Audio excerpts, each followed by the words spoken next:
سر بچوں کے حوالے سے یہ کویشچن ہے کہ اگر بچوں کو گائیڈ کیا جائے کہ جو ہماری جو تعلیم ہے، یہ جو فزکس ہے اور کیمسٹری اور بایو اور دوسرے کئی مضامین جس میں قوانین قدرت ہیں، فزیکل فینومینا آف نیچر، اور ان کو ان مضامین کو اس نیت سے پڑھا جائے کہ یہ اللہ کے قوانین کا مطالعہ ہے اور اس سے اللہ کی معرفت حاصل ہونی ہے، تو کیا یہ سبجیکٹ پڑھنا اس صورت میں کار ثواب ہوگا؟ کیوں نہیں ثواب ہوگا سرکار؟ قرآن کی 1000 سے آیات جو ہیں وہ فزیکل فینومینا آف نیچر پہ ہیں یقیناً. یعنی افلا ينظرون الى الابل كيف خلقت، کیا تم نے نہیں دیکھا کہ ہم نے یہ اونٹ کو کیسا بنایا؟ اب میرا بیٹا ماشاءاللہ 7-8 سال کا ہوگا، جو بڑے والا ہے احمد ہے، تو مجھے کہتا ہے بابا آپ کو پتا ہے اونٹ کس طرح کا جانور ہے؟ اونٹ جیسا کوئی جانور نہیں ہے. میں نے کہا اچھا. اس کے دیکھیں پاؤں ایسے اللہ نے بنائے ہیں کہ یہ ریگستان پہ چلتا ہے اور پانی بھی سٹور کر لیتا ہے، یہ 1 مہینے تک بغیر پانی پیے بھی زندہ رہتا ہے. تو وہ یعنی پہلے وہ اپنے چھوٹے بھائی کو سمجھا رہا تھا، سعد کو، اور میں اس کی گفتگو سن رہا تھا، اور پھر اس نے مجھے سمجھایا کہ جی اونٹ جو ہے وہ، میں بھی پھر سنتا رہا کہ ہاں جی اونٹ میں واقعی ایسی کوالٹی ہے. قرآن نے بھی یہ کہا ہے افلا ينظرون الى الابل كيف خلقت. اور عرب کے لوگوں کے لیے اونٹ کی مثال بہت بڑی تھی. واقعی اونٹ بہت غیر معمولی جانور ہے، پانی سٹور کر لیتا ہے اپنے اندر، ورنہ ریگستان میں اتنا لمبا سفر کرنا، جب آپ کو پانی بھی کئی دنوں کے بعد آئے، باقی جانور تو راستے میں مر جائیں، خود بھی مرے اور تانوں بھی مار دیں، تو اونٹ آپ کو لے کے چلتا ہے. سیدنا خالد بن ولید جب یرموک کے لیے جا رہے تھے تو لمبے والا راستہ 15 دن کا تھا، چھوٹے والا 5 دن کا تھا، لیکن اس میں پانی کوئی نہیں تھا. تو پھر بندے نے مشورہ کیا جی آپ اونٹ رکھیں، اور اونٹ زیادہ سے رکھیں، اونٹ جو ہے وہ پانی ظاہر سٹور کر لیتے ہیں، ہم اونٹوں کو ذبح کریں گے اور اونٹوں کے اندر سے جو پانی نکلے گا وہ اونٹوں کو پلائیں گے، اور جو اونٹوں کی پشت پہ لادا ہوا ہوگا وہ ہم استعمال کریں گے. عمر سیریز کے اندر وہ بھی فلمایا گیا، اور اس طریقے سے وہ جناب وہاں پہ پہنچ گئے. ورنہ تو مطلب مسلمانوں کے لیے وہ تو جو کیسر روم ہے وہ پریشان ہو گیا کہ یہ کہاں سے آ گئے. تو وہ اس طرح کے مطلب تو بالکل فزکس کی ہے، باقی تعلیمات جو ہیں وہ ضرور قرآن چونکہ اس سے ڈیل کرتا ہے نا فزیکل فینومینا آف نیچر کو. اسی کو کہا گیا فَبِأَيِّ آلَاءِ رَبِّكُمَا تُكَذِّبَانِ، التذکیر بآلاء اللہ، تم اپنے رب کی ان قدرت کی بڑی بڑی نشانیاں کو کیسے جھٹلاؤ گے. یہ نعمتوں والا ترجمہ تو مطلب صحیح مودودی صاحب نے صحیح ترجمہ کیا ہے، کیونکہ وہ دوزخ کی آیات کے بعد بھی فَبِأَيِّ آلَاء آتا ہے. تم اپنی رب کی قدرت کی ان بڑی بڑی کون سی بڑی بڑی جو نشانیاں جو ہیں ان میں، ان کو کیسے جھٹلا سکتے ہو؟ اے جن و انس کے گروہ، کس کس نشانی کو جھٹلاؤ گے؟ سر اسی طرح کچھ باتیں ہمارے جسم سے متعلقہ ہیں جو کہ اندر کا تو اندر تو ظاہر ہمیں نظر نہیں آ رہا، لیکن کچھ چیزیں جو بہت کامن ہیں ان کے حوالے سے بھی بچوں کو اگر اس گائیڈ کیا جائے کہ یہ چیزیں اگر ہمارے اتنی معمولی چیزیں اگر اللہ تعالیٰ گائیڈ کرنا چاہیے، لیکن اس میں یہ دیکھیں کہ جو ایز فار ایز یعنی جو تعلیم ہے سیکس کی، جی اس کو تو بس اسی ایج میں ہی جا کے ایجوکیٹ کیا جائے، اس کے علاوہ جو چیزیں وہ ایجوکیٹ کی جائے. جیسے سر ناک کا فلٹر ہے، یہ بھی ایک ناک میں جو مواد بنتا ہے، اور پھر کان کا جو چیز ہے، اور پھر جو جسم سے فضلات خارج ہوتے ہیں، یہ ایک اللہ تعالیٰ کی بہت بڑی ایک نعمت ہے یہ چیز. تو اس حوالے سے اگر بات کی جائے تو بچوں کو کانسیپٹ جو ہے وہ اللہ تعالیٰ کی یہی تذکیر بآلاء اللہ نا، اسی کے ذریعے اللہ نے قرآن میں انہی چیز کو نشانی بنایا. اللہ تعالیٰ کہتا ہے اپنی جان میں غور کرو، سورہ ذاریات کے اندر زمین و اسمان میں غور کرو. اور میں نے اس پہ لیکچر بھی دیا ہے ہو از اللہ، اللہ کون ہے، مسئلہ نمبر 60.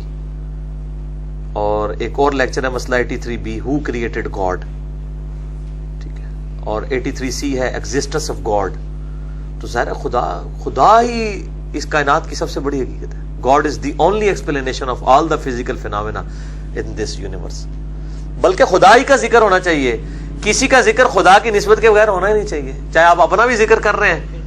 ٹھیک ہے، میں تو اپنے بھائیوں کو اکثر کہتا ہوں کہ میں جب ٹوائلٹ میں جاتا ہوں نا، میں حیران ہو جاتا ہوں کہ یہ اللہ تعالیٰ نے کیسا معاملہ کیا ہے. یہ تو جن لوگوں کے گردے پھیر ہو چکے ہیں ان سے پوچھیں کہ یعنی ایک ڈائلسس کی قیمت 5 سے 6 ہزار روپے، اور آپ کے گردے 25 ڈائلسس روزانہ کرتے ہیں. یہ 25 ڈائلسس آپ کو مارکیٹ سے کروانے پڑ جائیں، 1.25 لاکھ روپے کا کام ہے.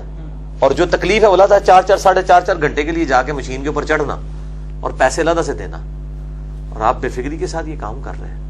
اس طرح دل روزانہ جو ہے وہ 1 لاکھ دفعہ دھڑکتا ہے، آنکھیں 12,000 دفعہ جھپکتی ہیں، پھیپڑے 23,000 دفعہ سانس اندر کرتے ہیں، 1 دفعہ باہر کرتے ہیں. یہ ساری کیلکولیشن آپ کریں تو بندہ پریشان ہو جاتا ہے. تو ہر چیز کے پیچھے خدا ہے. تو اسی لیے وہ ظاہر بھی ہے اور باطن بھی ہے. ظاہر اتنا ہے کہ خدا سے زیادہ ظاہر کوئی چیز نہیں ہے, اور باطن اتنا ہے کہ اس سے زیادہ کوئی پوشیدہ چیز نہیں ہے. اپنی قدرتوں سے تو ظاہر ہے نا جی. درخت کو دیکھیں تو آپ خدا ظاہر ہے, کسی دنیا کی کسی چیز کو بھی دیکھیں. میں تو اب جب جانوروں کو دیکھیں, نیشنل جغرافی پہ آپ جانوروں کو دیکھیں تو مجھے تو لگ رہا تھا گویا میں خدا کو دیکھ رہا ہوں, اس کی قدرتوں کے ذریعے پہچان رہا ہوں. ٹھیک ہے, یہ قدرتی ہیں کس طریقے سے یعنی کمپیٹیبلٹی کر دی ہوئی ہے, کس طریقے سے یعنی فوڈ سائیکل, ایک فوڈ سرکل بنایا ہوا ہے. یعنی شیروں کے لیے علیحدہ خوراک ہے, زیبروں کی, بھینسوں کی, ان کے لیے گھاس اگا دی ہوئی ہے. پھر اس طریقے سے پوری چین بنتی ہے. یہ انسان تو حساب کتاب رکھ ہی نہیں سکتا. تو یہ ساری چیزیں خدا کی شناخت کے لیے.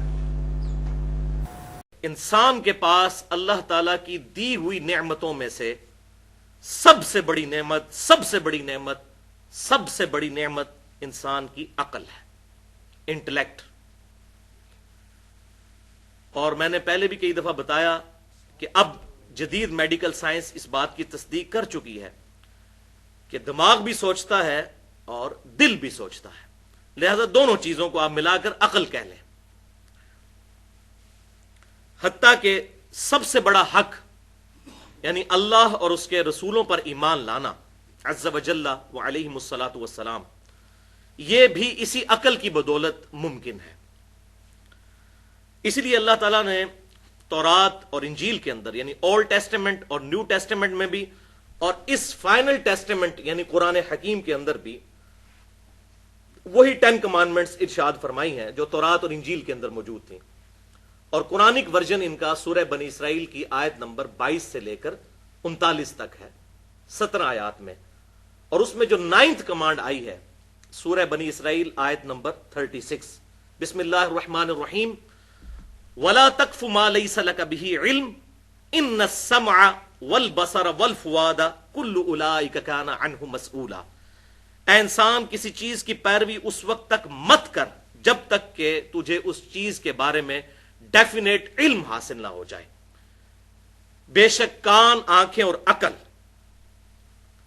اپروپریٹ ٹرانسلیشن فواد کی ہے عقل. فعید کہتے ہیں عربی میں بھجیا کو, فائدے والی چیز کو, ایکسٹریکٹ کی گئی چیز. ان 3 اعضاء کے بارے میں تجھ سے پوچھا جائے گا کہ تو نے ان 3 اعضاء کو استعمال کر کے حق بات حاصل کرنے کی کوشش کیوں نہیں کی. اسی طریقے سے سورہ الزمر کی آیت نمبر 9 کے اندر اللہ تعالیٰ نے ارشاد فرمایا, بسم اللہ الرحمن الرحیم, قل هل يستوي الذين يعلمون والذين لا يعلمون انما يتذكر اولو الالباب. اے محبوب صلی اللہ علیہ وسلم فرما دیجئے کہ علم والے اور بغیر علم والے برابر نہیں ہو سکتے, اور نصیحت تو قبول نہیں کرتے مگر عقل والے, اولو الالباب. اور اس کے برعکس جو لوگ اپنی عقل کو استعمال نہیں کرتے, اپنے کانوں کو استعمال نہیں کرتے, اپنی آنکھوں کو استعمال نہیں کرتے, اللہ تعالیٰ نے ان کے ایک ایک عضو کا ذکر کر کے آخر میں گاڑا فتویٰ لگایا ہے.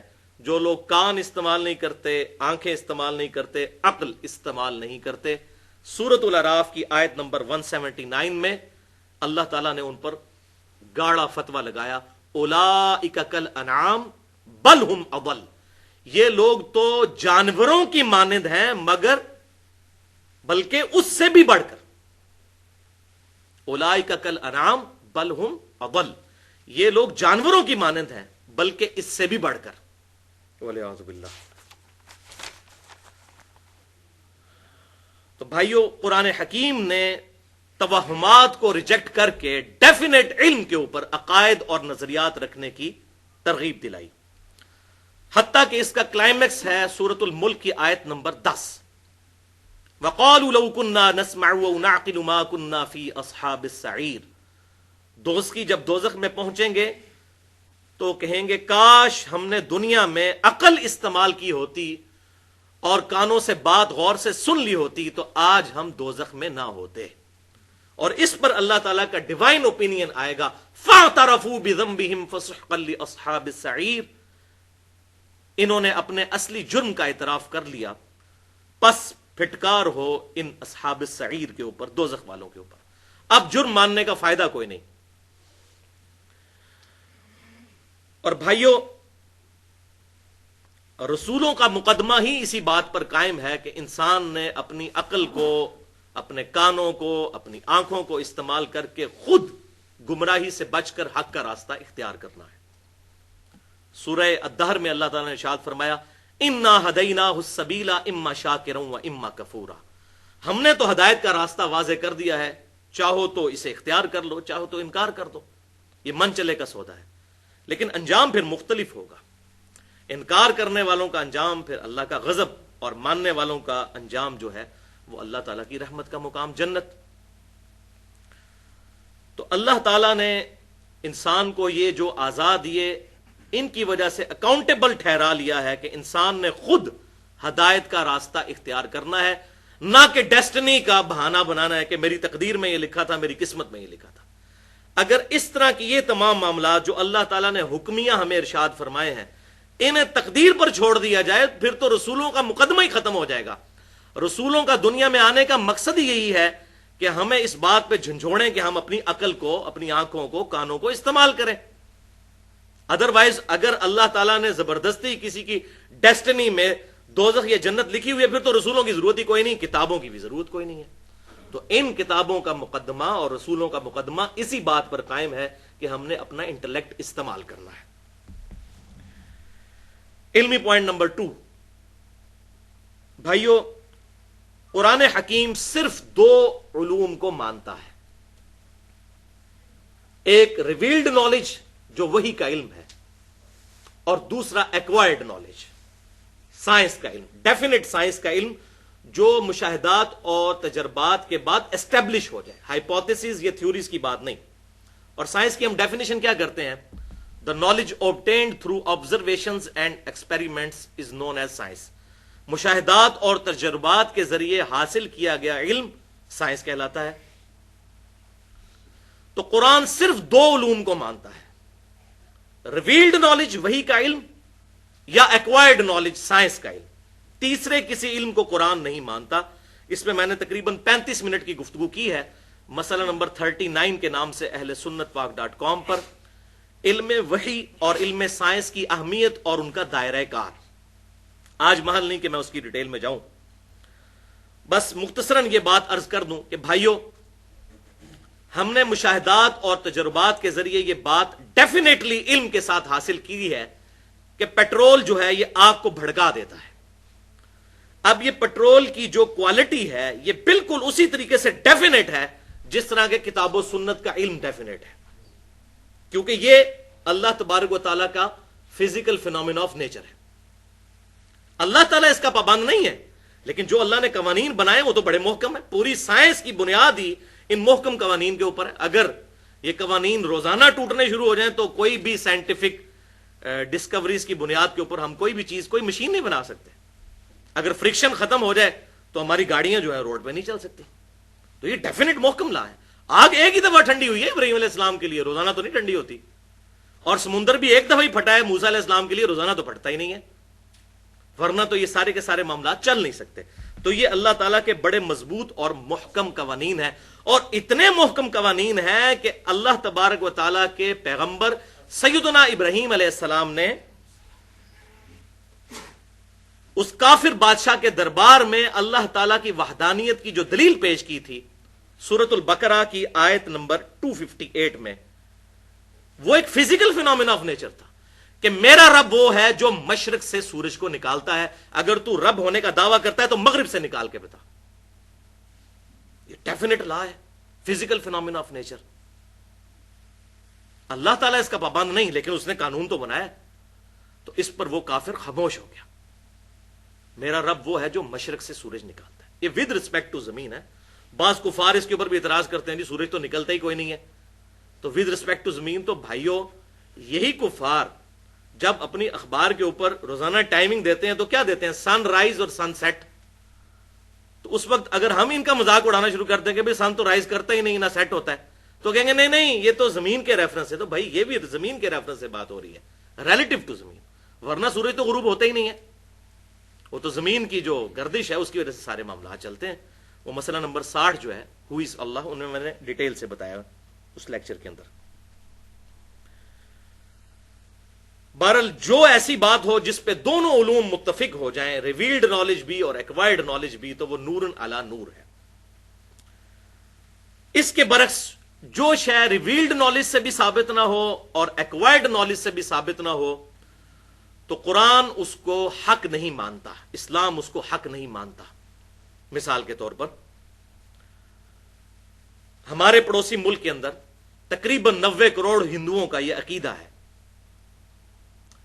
کہ زلزلہ اس لیے آتا ہے کہ ایک گائے ہے، اس نے ایک سینگ کے اوپر زمین کو اٹھا رکھا ہے، جب وہ تھک جاتی ہے تو دوسرے سینگ پہ اٹھاتی ہے، تو بس اسی کے ہلنے کی وجہ سے زلزلہ آتا ہے. اب اس کی دلیل نہ تو ریویلڈ نالج میں موجود ہے اور نہ ایکوائرڈ نالج میں. ہاں، ہمیں ایکوائرڈ نالج میں جیولوجی کی فیلڈ کے لوگ جیولوجسٹ بتاتے ہیں کہ ٹیکٹونک پلیٹس کے ڈسٹربنس کی وجہ سے زلزلے آتے ہیں. اچھا، اب ان پلیٹس کو ڈسٹرب کون کرتا ہے؟ اس کا جواب پھر سائنس نہیں دے گی، اس کا جواب ریویلڈ نالج سے ہوگا کہ ساری کی ساری چیزیں ایک supreme being, super natural agency یا سپریم اتھارٹی نے کنٹرول کی ہوئی ہے، ٹائنیسٹ ڈیٹیل تک. وہ تو بس فزیکل فینومینا آف نیچر کو صرف ڈسکور کرتے ہیں کہ ایسا ہوتا ہے اس وجہ سے. اچھا جی، مد و جزر آتا ہے سمندر میں کشش ثقل کی وجہ سے، گریویٹیشنل فورس آف مون کی وجہ سے سمندر میں موجیں اڑتی ہیں. اچھا، تو یہ فورس کہاں سے آئی، کیوں موجود ہے مادے کے اندر؟ اس کے اوپر پھر سائنس خاموش ہے. وہ کہتے ہیں یہ فزیکل فینومینا آف نیچر ہے، بس دیٹس آل، اس سے آگے نہیں. اسی طریقے سے یہ عقیدہ رکھنا کہ کالی بلی رستہ کاٹ جائے گی تو یہ نحوست کی نشانی ہے، تو اس کو نہ ریویلڈ نالج سپورٹ کرتا ہے نہ ایکوائرڈ نالج سپورٹ کرتا ہے. یہ ایکسیپٹیبل بات نہیں ہوگی. اسی طریقے سے گھر کی منڈیر پر کوے کا بولنا مہمانوں کی آنے کی پیشن گوئی ہے، اس کو نہ ریویلڈ نالج سپورٹ کرتا ہے نہ ہی ایکوائرڈ نالج.